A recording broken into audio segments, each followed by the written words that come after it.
Hello friends, நம்ம சாதனையாளர்கள் successful பீப்புளோட வரலாற்றை நம்ம பார்த்தோன்னா நிறையா விஷயம் கற்றுக்கலாம். நம்ம முக்கியமாக 2 விஷயம் பற்றி நான் பேசணும்னு நினைக்கிறேன்.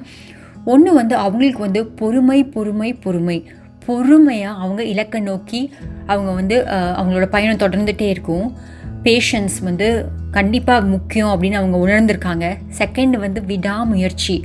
எவ்வளோ காலம் ஆகுதோ அவங்க அவங்களோட முயற்சியை மட்டும் விடாமல் தொடர்ந்து அவங்களோட வேலையை செஞ்சுட்டே இருப்பாங்க. ஸோ நான் இது ஏன் சொல்கிறேன் அப்படின்னு நீங்கள் யோசிக்கலாம். நம்ம டே 1 ஆஃப் வெயிட் லாஸ் சேலஞ்ச் ஆரம்பிக்கும்போது நிறைய பேர் டயட் சார்ட்டை போஸ்ட் பண்ண ஆரம்பித்தாங்க. நானும் ஜாயின் பண்ணுறேன் அப்படின்ட்டு நிறைய காமெண்ட்ஸ் வந்துட்டு இருந்தது. 2-3 டேஸ் போக போக கொஞ்சம் பார்ட்டிசிபேஷன் டவுன் ஆச்சு. ஃபஸ்ட்டு வீக்கில் கூட ஓரளவு நல்ல பார்ட்டிசிபேஷன் இருந்தது. செகண்ட் வீக் ஆக ஆக அந்த மோட்டிவேஷன் இல்லை அப்படின்னு எனக்கு தோணுச்சு. நிறையா பேர் உங்களோட டயட் சார்ட்டோ உங்களோட ஒர்க் அவுட் ரொட்டீனு இல்லை இந்த வீடியோஸை பார்க்குறது இதெல்லாம் கொஞ்சம் டவுன் ஆச்சு. ஏன் அப்படின்னு நான் யோசிக்கும் போது 2 விஷயம் எனக்கு தோணுச்சு. ஒன்று என்னென்னா, ஃபஸ்ட்டு ஸ்டெப்பை நிறையா பேர் நம்ம பார்க்குறோம், வீடியோஸ் எல்லாம் பார்க்குறோம், என்ன பண்ணணும் நமக்கு தெரியும். ஆனால் நம்ம அந்த ஃபஸ்ட்டு ஸ்டெப்பை துணிஞ்சு தைரியமாக நம்ம எடுக்கிறோமா அப்படிங்கிறது ஒரு கேள்விக்குறி. செகண்ட் சரி அப்படியே நான் துணிஞ்சு என்னோடய ஃபஸ்ட் ஸ்டெப்பை எடுத்துகிட்டேன். எனக்கு பயங்கரமாக வெயிட்டு குறைக்கணும், இன்னும் ஹெல்த்தியாக ஆகணும் அப்படிங்கிற வெறி இருக்குது. அதனால நான் ஃபஸ்ட் ஸ்டெப்பை எடுத்துட்டேன். அது எடுத்ததுக்கப்புறம் ஒரு வாரம் நான் ட்ரை பண்ணேன். அந்த ஒரு வாரத்தில் எனக்கு ரிசல்ட் கிடைக்கல. ஒரு வாரத்துக்கு அப்புறம் ஸ்கேல் மேலே ஏறி நின்று பார்க்கும்போது ஸ்கேல் எதர் வெயிட் ஜாஸ்தி காட்டுது, இல்லை அதே வெயிட்டை காட்டுது. ஸ்கேல் கம்மியே ஆகலை. இல்லை அப்படியே கம்மியாச்சுனாலும் நேற்றுக்கு கம்மியான வெயிட் இன்றைக்கி திருப்பி ஜாஸ்தி காட்டுது. எனக்கு மோட்டிவேஷன் இல்லை அப்படின்ட்டு சில பேர் ஃபீல் பண்ணுறது எனக்கு நல்லா புரியுது. காமெண்ட்ஸில் படிக்கும்போது எனக்கு நல்லா தெரியுது.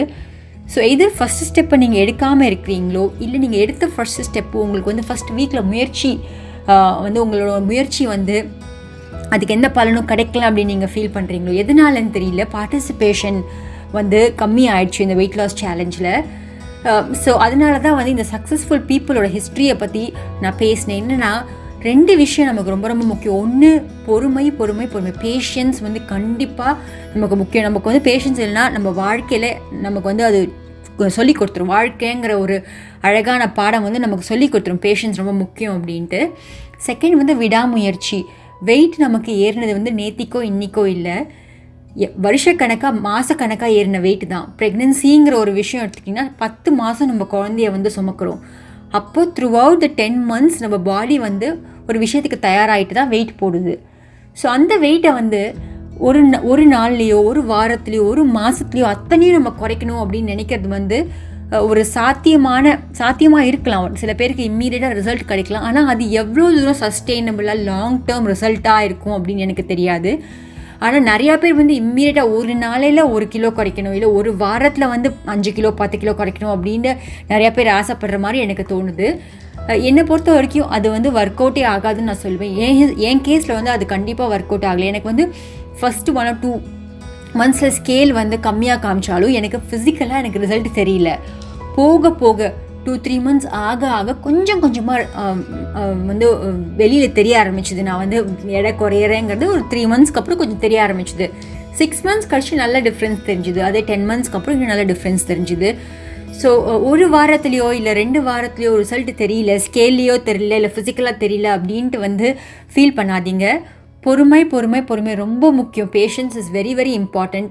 நம்ம பாடி அது டைம் எடுக்கும். நான் நிறையா வீடியோஸ் சொல்லியிருக்கேன். பாடிக்கு என்ன வேணும் அதுக்கு நல்லா தெரியும். ஸோ ஏதாவது ஒரு மாற்றம் கொண்டு வரணும்னா அதுக்கு டைம் எடுக்கும். அது டக்குன்னு நம்ம மனசு தான் டக்குன்னு மாறும் நிறையா விஷயத்தில். நேற்றுக்கு ஒரு விஷயத்தை நினைப்போம், இன்றைக்கி அதை அச்சீவ் பண்ணிட்டு நாளைக்கு வேறு விஷயத்தை பற்றி யோசிக்க ஆரம்பிச்சிடுவோம். நம்ம பாடி அந்தளவு ஃபாஸ்ட்டாக சேஞ்ச் ஆகிற விஷயம் இல்லை. நம்ம நிறைய ஜீன்ஸ் நம்மளோட ஏன்ஷியன்ட் ஆன்சஸ்டர்ஸ்கிட்டேருந்து நம்ம நிறையா இன்ஹெரிட் பண்ணியிருக்கோம். ஸோ அப்படி இருக்கும்போது பாடி பொறுமையாக தான் உங்களுக்கு ரிசல்ட் கொடுக்கும். ஸோ பொறுமையாக உங்களை முயற்சியை விடாமல் தொடர்ந்துகிட்டே இருங்க. இந்த வீடியோ உங்களை சிந்திக்க மட்டும் வைக்காமல் செயல்படவும் வைக்கும் அப்படின்னு நான் நம்புகிறேன். ஸோ எனக்கு ஒரே ஒரு விஷயம் நீங்கள் பண்ணிங்கன்னா, எனக்காக நினச்சி நீங்கள் பண்ணிங்கன்னா அது உங்களுக்கு ரொம்ப ஹெல்ப்ஃபுல்லாக இருக்கும்னு எனக்கு தோணுது. என்னென்னா, இந்த வீடியோ பார்த்து முடிச்சப்பறம் காமெண்ட் செக்ஷனில் போயிட்டு நீங்கள் சேலஞ்சுக்கு சைன் அப் பண்ணுறதுக்கு முன்னாடி உங்களோட உணவு பழக்க வழக்கங்களோ இல்லை உடற்பயிற்சியோ எப்படி இருந்தது, இந்த சேலஞ்சுக்கு சைன் அப் பண்ண அப்புறம் என்னென்ன மாற்றங்கள் பண்ணீங்க அப்படின்ட்டு நீங்கள் லிஸ்ட் பண்ண ஆரம்பிங்க. நீங்கள் லிஸ்ட்டு பண்ண உங்களோட சிந்தனைகளுக்கு ஒரு எழுத்து வடிவம் நீங்கள் கொடுக்க உங்கள் மைண்ட் வந்து பரவாயில்லையே, நம்ம வந்து முன்னாடி இப்படி சாப்பிட்டு இருந்தோம், இப்போ இவ்வளோ சேஞ்ச் பண்ணோம் அப்படின்ட்டு யோசிக்க ஆரம்பிக்கும். அது ஒரு சின்ன சேஞ்சாக இருந்தாலும் பரவாயில்லை, ஒரு ஸ்மால் சேஞ்ச் இப்படி பண்ண தான் பிக் ரிசல்ட்ஸ் நமக்கு கிடைக்கும்.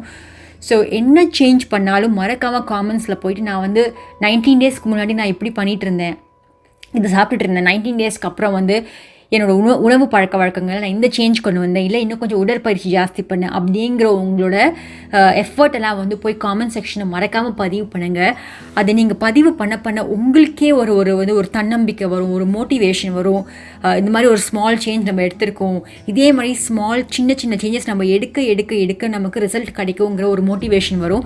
ஸோ மறக்காமல் இந்த வீடியோ உங்களை செயல்படவும் வைக்கும்னு நான் நினைக்கிறேன். அப்படி செயல்படவும் வைக்கும் அப்படிங்கிறதுக்கு ஒரே ஒரு ப்ரூஃப், நீங்கள் போய் காமெண்ட் செக்ஷனில் வந்து என்ன சேஞ்ச் நீங்கள் கொண்டு வந்தீங்க அப்படிங்கிறத மறக்காமல் பதிவு பண்ணுங்கள் ஃப்ரெண்ட்ஸ். இன்றைக்கி ரெசிபி ஆஃப் த டே என்னென்னு பார்த்தீங்கன்னா ராகி சப்பாத்தி. ஸோ இந்த ராகி வந்து வண்டர் கிரெயின் அப்படின்னு சொல்கிறாங்க. ஏன் அப்படின்னு பார்த்தீங்கன்னா இட்ஸ் லோடட் வித் கால்சியம் வந்து போன்ஸ்க்கு ரொம்ப ஹெல்ப்ஃபுல், போன்ஸ்க்காகட்டும் டீத்துக்காகட்டும் ரொம்ப ஹெல்ப்ஃபுல். ஸோ இந்த ராகியில் வந்து கால்சியம் சத்து நிறையா இருக்குது. அது மட்டும் இல்லாமல் டயபெட்டிஸை கண்ட்ரோல் பண்ணுறதுக்கு இது ரொம்ப ஹெல்ப்ஃபுல்லாக இருக்குது. எனக்கு வந்து இதோட சீட் இருக்கு இல்லையா, அந்த சீடோட கோட்டிங் வந்து நிறைய பாலிஃபெனால்ஸ் இருக்குது, அதுக்கப்புறம் டயட்ரி ஃபைபர்ஸும் நிறையா இருக்குது. அதனால வந்து இது லோ கிளைசிமிக் இண்டெக்ஸ் இது இருக்கிறதுனால உங்களோட கிரேவிங்ஸை கண்ட்ரோல் பண்ணும். அதை டைஜஸ்ட் பண்ணுறோட பேஸ் இருக்கு இல்லையா, அந்த பேஸ் வந்து லோவர் பண்ணும். அதனால பிளட் சுகர் லெவல் வந்து உங்களுக்கு சேஃபான ரேஞ்சிலே இருக்கும். ஸோ இது டயபெட்டிஸ்க்கு கண்ட்ரோல் பண்ணுறதுக்கு ரொம்ப ஹெல்ப்ஃபுல்லான கிரெயின். இதில் நிறைய வந்து அமினோ ஆசிட்ஸ் இருக்குது, மெத்தியோனின், லைசின் அப்படின்லாம் இருக்கிறதுனால அது வந்து ஏஜிங்கை வந்து ப்ரிவெண்ட் பண்ணும் அப்படின்னு சொல்கிறாங்க. அது மட்டும் இல்லாமல் இதில் அயர்ன் கண்டென்ட் நிறையா இருக்குது, வைட்டமின் சி நிறையா இருக்குது, அயர்ன் கண்டென்ட் நிறையா இருக்குது, நேச்சுரல் அயர்ன் கண்டென்ட் அப்படிங்கிறதுனால அது அனீமியாவை வந்து பேட்டில் பண்ணுறதுக்கு ஹெல்ப்ஃபுல்லாக இருக்கும் அப்படின்னு சொல்கிறாங்க. அது மட்டும் இல்லாமல் அந்த பாடியை வந்து நல்லா ரிலாக்ஸாக வச்சுக்கும். எனக்கு வந்து முக்கியமான அமினோ ஆசிட்ஸ் என்னென்னு பார்த்தீங்கன்னா ட்ரிப்டோஃபான், இது வந்து ரிலாக்ஸேஷனுக்கு ஹெல்ப் பண்ணும் இந்த அமினோ ஆசிட். அதனால் டிப்ரெஷன், இன்சாம்னியா, தூக்கமின்மை, மைக்ரெயின்ஸ் இதுக்கெல்லாமும் ரொம்ப ஹெல்ப்ஃபுல்லாக இருக்கும் அப்படிங்கிறாங்க. ஸோ நம்ம வெயிட் லாஸ்க்கு இது ரொம்ப ஹெல்ப்ஃபுல். எனக்கு இதில் வந்து டயட்ரி ஃபைபர் நிறையா இருக்குது. அதுக்காக அதனால் அது வந்து பிளட் சுகர் லெவலை வந்து ஸ்டேபிளாக வச்சுக்கும், லோவர் பண்ணி ஸ்டேபிளாக வச்சுக்கும். ஸோ அதனால் மார்னிங்கில் வந்து பெஸ்ட் இது எடுத்துக்கலாம் அப்படிங்கிறாங்க. ஸோ லஞ்சுக்கு நான் ட்ரை பண்ணேன், ஒரு 2 or 3 small ragi chapati with soya chunks தான் என்னோடய லஞ்ச் இருந்தது. இதை சாப்பிட்டு ஒரு 5 ஹவர்ஸ்க்கு வந்து எனக்கு பசிங்கிறதே இல்லை. அப்புறம் டின்னர் போது தான் நான் வந்து திருப்பி என்னோடய ஃபுட்டை சாப்பிட்டேன். ஸோ இந்த கிரேவிங்ஸ், சுகர் கிரேவிங்ஸ் எல்லாமே கம்ப்ளீட்டாக கண்ட்ரோல் பண்ணிச்சு.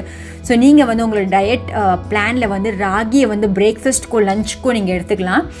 இது கார்போஹைட்ரேட்ஸ் ஹெவி தான், இது கீட்டோ டயட்டில் இருக்கிறவங்க இதை ஃபாலோ பண்ண முடியாது. ஆனாலுமே வந்து உங்களோட வெயிட் லாஸ்ன்னு வரும்போது இது ரொம்ப ஹெல்ப்ஃபுல்லாக இருக்கும் அப்படின்னு எனக்கு தோணுது. ஸோ வாங்க அந்த ராகி சப்பாத்தியை எப்படி பண்ணுறது அப்படின்னு பார்க்கலாம்.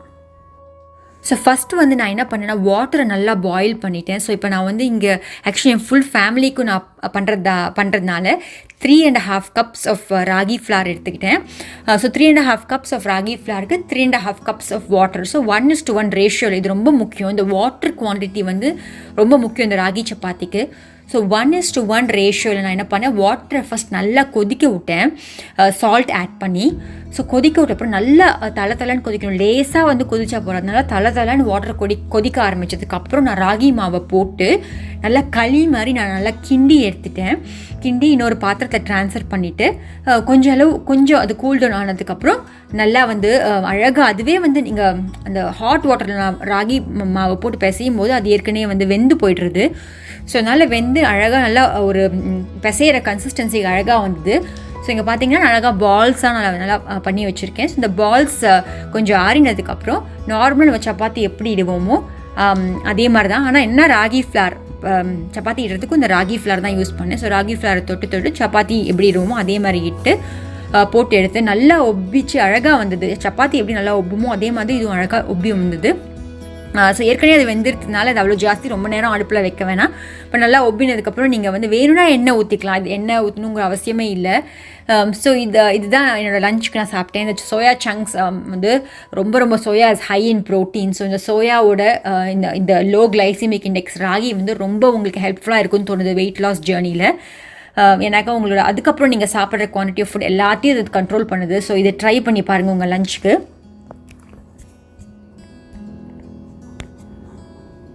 இந்த வீடியோ உங்களுக்கு பிடிச்சிருக்குன்னு நான் நினைக்கிறேன். அப்படி பிடிச்சிருந்தா ஒரு லைக் பண்ணுங்கள். யாருக்காவது ஹெல்ப்ஃபுல்லாக இருக்கும்னு தோணுச்சுன்னா ஷேர் பண்ணுங்கள். மறக்காமல் இந்த சேனலுக்கு சப்ஸ்கிரைப் பண்ணுங்கள். அப்படியே இந்த பெல் நோட்டிஃபிகேஷனை கிளிக் பண்ணுங்கள். அப்போ தான் நான் போடுற வீடியோஸ் எல்லாம் உங்களுக்கு உடனுக்குடனே வந்து சேரும். இந்த வீடியோ பார்த்துட்டு அப்படியே போயிடாதீங்க. உங்களுக்குன்னு ஒரு டாஸ்க் இருக்குது இல்லையா? காமெண்ட் செக்ஷனில் போயிட்டு இந்த வெயிட் லாஸ் ஜேர்னி ஆரம்பிக்கிறதுக்கு முன்னாடி உங்களோட பழக்க வழக்கங்கள் எப்படி இருந்தது, இந்த வெயிட் லாஸ் சேலஞ்சுக்கு அப்புறம் என்னென்ன சேஞ்சஸ் கொண்டு வந்தீங்கன்னு மறக்காமல் காமெண்ட் செக்ஷனில் போய் போஸ்ட் பண்ணுங்கள். உங்கள் காமெண்ட்ஸ்க்காக நான் வெயிட் பண்ணிகிட்டே இருக்கேன். உங்களை கூடிய சீக்கிரமே என்னோட நாளையோட வீடியோவில் நான் சந்திக்கிறேன். அது வரைக்கும் உங்கள் உடலும் மனமும் ஆரோக்கியமாக இருக்க என்னல் வாழ்த்துக்கள் ஃப்ரெண்ட்ஸ். சீக்கிரம் பார்க்கலாம். பாய்.